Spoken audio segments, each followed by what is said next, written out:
Assalamualaikum warahmatullahi wabarakatuh. Sahabat beriman, cinta ditolak, dukun bertindak.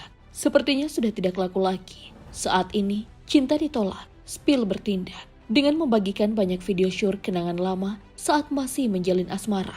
Sebagai manusia biasa, wajar saja jika kita mendapat penolakan. Bahkan sekelas Rasulullah Shallallahu Alaihi Wasallam pun ternyata pernah ditolak oleh cinta pertamanya. Siapa saja yang telah menolak Rasulullah Shallallahu Alaihi Wasallam untuk dijadikan permaisuri, bolehkah menolak lamaran seseorang? Dan apakah Rasul mengalami masa-masa galau hingga sulit untuk move on? Tonton video ini hingga akhir agar tidak sesat. Siapapun pasti sepakat jika karisma Rasulullah memang sangat menawan. Bukan hanya karena fisiknya, namun tutur kata dan sikapnya memancarkan kebaikan dan aura yang sungguh sulit terkalahkan. Bahkan Abdullah ibnu Haris pernah berkata, "Saya belum pernah melihat orang yang memiliki kebiasaan tersenyum selain Rasulullah." Hadis riwayat At-Tirmizi. Karakternya yang hangat lagi mempesona, membuat siapapun yang bertemu dengan Rasul pada pandangan pertama akan tersihir. Para sahabat bahkan rela mengorbankan nyawa mereka untuk Rasulullah Shallallahu Alaihi Wasallam. Tapi meski telah memenangkan hati sahabat-sahabatnya, Rasulullah rupanya tak bisa memenangkan hati beberapa wanita yang Rasul lamar karena beberapa alasan. Tim Islam Populer telah merangkum beberapa wanita yang ternyata tak berlabuh di hati Rasulullah Shallallahu Alaihi Wasallam. Pertama, ada sosok bernama Ummu Hani binti Abu Thalib bin Abdul Muthalib. Dalam kitab Nisa Haula ar-Rasul, dikisahkan jika wanita bernama asli Fakita binti Abi Thalib bin Abdul Muthalib ini merupakan salah satu sosok yang telah membuat Nabi Muhammad SAW kepincut.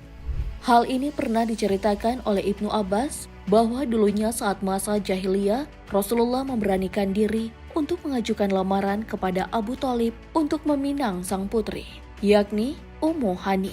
Tapi saat itu Rasul ternyata memiliki saingan lain. Hubairah bin Abu Wahab rupanya juga tertarik dengan Ummu Hani. Abu Thalib pun dibuat galau oleh lamaran kedua pria tersebut. Karena baik Rasulullah dan Hubairah semuanya sangat baik di mata Abu Thalib. Mereka adalah sosok yang karismanya tak tertandingi dan juga dengan sepak terjang yang tak kalah tinggi. Rasulullah adalah keponakannya. Akhlaknya sudah tidak diragukan lagi. Bahkan yang mendapat gelar Al-Amin, yakni dapat dipercaya. Sementara yang satunya, seorang kerabat jauh dengan status yang cukup terpandang di tempatnya. Bukan perkara mudah untuk memutuskan siapa yang akan menjadi pendamping putri cantiknya kelak. Setelah kontemplasi yang cukup panjang, akhirnya Abu Thalib memilih Hubairah bin Wahab. Beberapa waktu kemudian, setelah penolakan tersebut, Rasulullah menanyakan alasan kenapa ia ditolak oleh Abu Thalib. Abu Thalib lalu menjawab jika hal tersebut dilakukan untuk menjaga hubungan baik kedua kabilah, sebagaimana tradisi yang pernah diajarkan oleh para leluhurnya.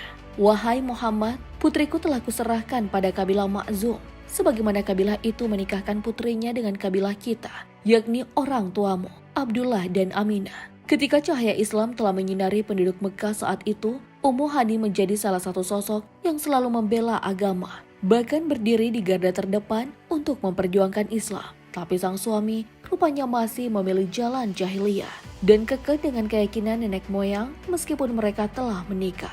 Pernikahan sepertinya tak bisa menjadi cara untuk mengubah seseorang menjadi 100% lebih baik jika tak ada usaha dari masing-masing pihak. Akhirnya jalan perceraian pun terpaksa mereka tempuh karena sudah tak sevisi lagi dalam hal keyakinan. Setelah berpisah, status Ummu Hani otomatis menjadi seorang janda. Rasulullah Shallallahu Alaihi Wasallam pun hadir kembali ke hidup Hani dan mencoba untuk melamarnya untuk kedua kalinya.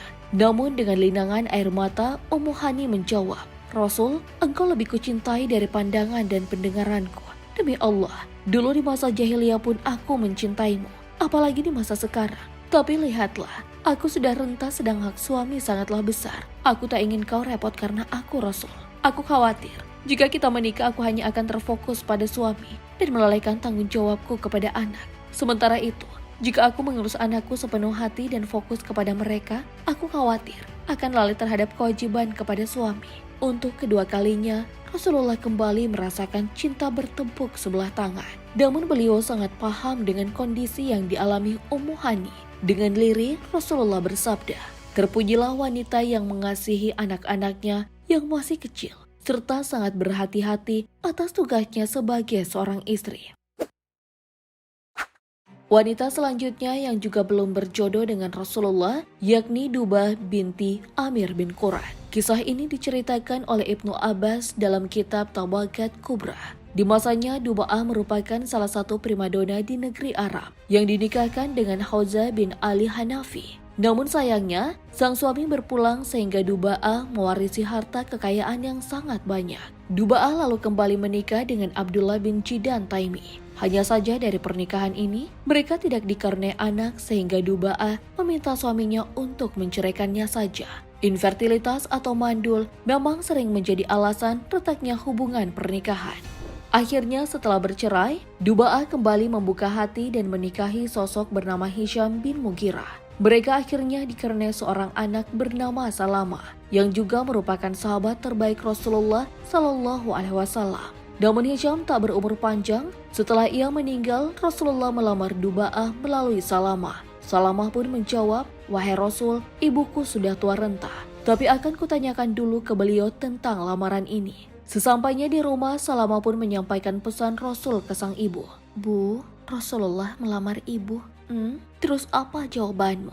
"Aku hanya jawab, nanti akan kusampaikan dulu ke ibuku." "Wahai anakku, apalagi yang perlu kau tanyakan? Kembalilah ke Rasul dan katakan ya." Salamah kembali menemui Rasul, tapi sayangnya Rasul tidak mengatakan apa-apa lagi.